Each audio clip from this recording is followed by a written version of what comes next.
mas eu sei que nós vamos ter muita coisa para aprender. Então vamos lá para o nosso momento.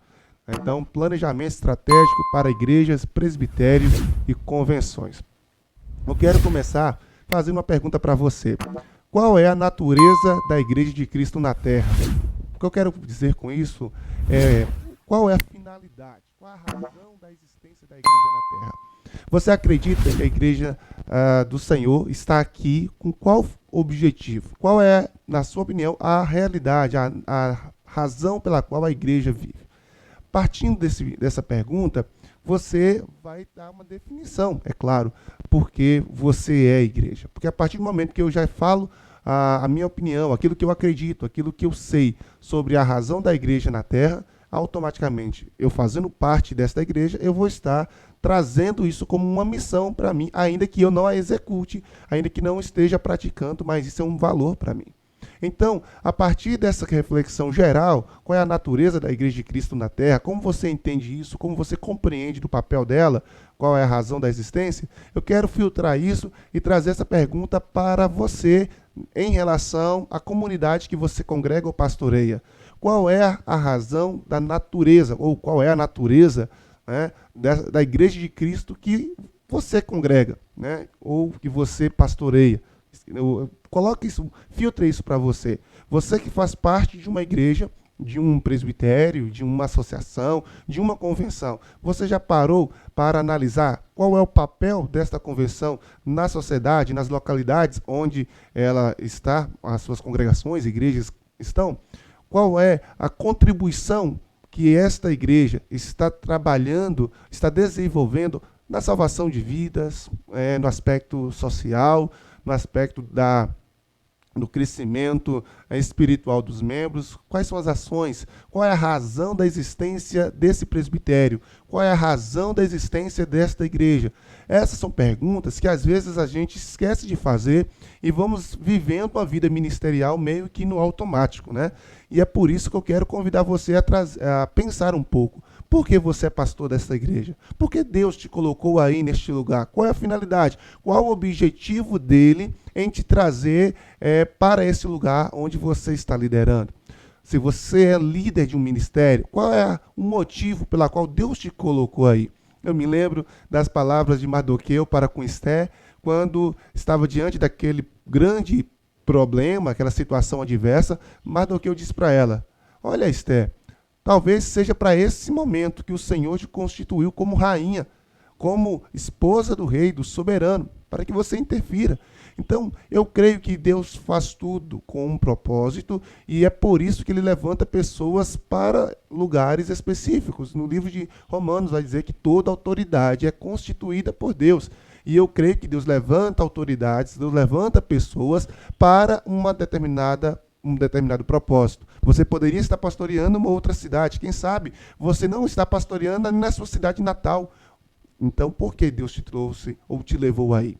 Então, a partir dessas duas reflexões que nós podemos criar nesse ambiente de questionamento acerca desta natureza da igreja, acerca da natureza, né, da minha existência como líder de louvor, jovens, enfim, eu quero que você pense comigo o seguinte: o que Deus já me mostrou, já me ensinou, já me instruiu, que foi apenas um start para que eu pudesse desenvolver mais ainda, para que eu pudesse avançar. Às vezes, Deus nos dá oportunidades que você desfruta em um momento, e você fica, poderia ter demorado mais, poderia ter feito mais para que eu aprendesse mais, mas na realidade o que Deus somente queria era te dar um empurrão para que você pudesse desenvolver um projeto, aquilo que ele tem no seu coração.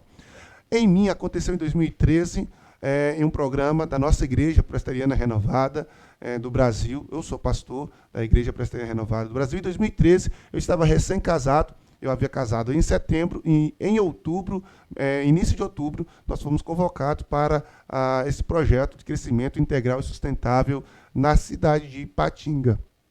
E quando eu cheguei lá, eu me deparei com um projeto muito bacana que é os PGs, os pequenos grupos. Era um projeto de crescimento da igreja que havia começado em 2010, um planejamento estratégico, e que tinha como meta até 2020 estar com esse planejamento consolidado.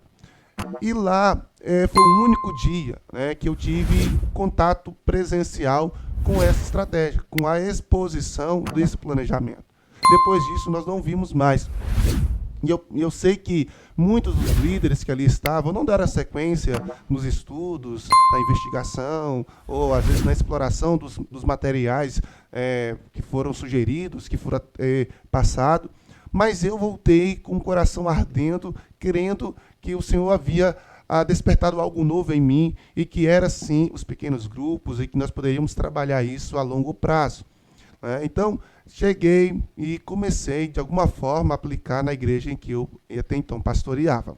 Só que não foi possível dar sequência, porque eu fui para um projeto de plantação de igrejas em uma outra cidade, por onde eu passei cerca de 7 anos nessa plantação de igreja. E lá eu pude, sim, dar início à execução desse projeto. Só que não da maneira que foi passada, ou talvez não totalmente da maneira que foi passada. Mas eu pude, a partir de leituras de outros materiais, eu estou colocando na tela, materiais simples, comuns, alguns frutos de apostila que eu consegui baixar. Eu sempre fui muito autodidata, muito buscar fontes além daquilo que foi oferecido. E você está vendo aqui alguns desses materiais, eu até separei, tirei essa foto para colocar aqui. Materiais de 3 ramos, né, de 3 igrejas. Nós temos materiais aqui, a Igreja com Propósito, nós vamos até falar sobre isso, do pastor Rick Warren, trabalhado em muitas igrejas no Brasil. Nós temos materiais da própria Igreja Presbiteriana do Brasil, que foi nos oferecido como sugestão de trabalho, e eu adquiri e até explorei esse material na cidade de Itaiobeiras. E também nós temos materiais da Igreja Batista de Belo Horizonte, que é a Batista Central de Belo Horizonte, onde trabalha com células. Então, essas foram as 3 fontes onde passei um tempo lendo livros, estudando. Tenho uma gratidão imensa com o pastor Ezequiel, da Primeira Batista de Itaiobeiras, onde me deu muito apoio, me instruiu em muita coisa. Então, assim, eu tive esse acompanhamento de perto em um grupo de mentoria que ele desenvolveu. Então, minha gratidão a ele, porque me apresentou a questão das células de uma maneira mais profunda, coisa que eu até então não tinha. E aí me apresentou os livros de Joel Comiskey, a Igreja em Células, me apresentou as Células por Excelência, Transição, do pastor Wagner Carvalho. Então, foram livros que, de alguma forma, me acrescentou muito nesse processo. Então, a partir dessas pesquisas, a partir dessa leitura, foi o que extraí para poder apresentar a vocês hoje o que eu tenho aqui. A partir da leitura desse livro, eu comecei a aplicar na nossa igreja lá em Itaiobeiras, onde eu pastoreei, e construímos a nossa missão. Essa missão, na realidade, ela é a missão da nossa igreja nacional, em que eu só fiz algumas alterações no sentido de acrescentar 2 propósitos que eu cria e creio que o Senhor havia nos chamado ali para fazer. Então, a missão é ser uma igreja renovada pelo Espírito Santo para adorar a Deus, pregar o Evangelho, servir uns aos outros, crescer em comunhão e fazer discípulos. No original, né, da nossa igreja presbiteriana do Brasil, não consta servir uns aos outros e crescer em comunhão. Mas os outros tem lá. Então, eu só acrescentei esses 2, e isso fez parte da nossa igreja em Itaiobeiras. Nós vivemos os 7 anos pastoreando aquela igreja através desta missão, tendo isso como missão para a nossa igreja lá. E como visão era transformar cada discípulo que o Senhor nos desse a graça de ganhar ali, naquele projeto de plantação, ou de receber na nossa igreja, transformá-los em líderes multiplicadores. E essa visão, sim, foi colocada no plano, né, planejamento estratégico que eu criei quando fui convidado e entreguei aos meus líderes, que eu gostaria de ver a igreja de Itaiobeiras sendo um celeiro de discípulos, de líderes para a região. E eu creio que o Senhor assim o fará. Então, a partir dessa missão, a partir dessa visão, nós desenvolvemos o nosso processo de amadurecimento.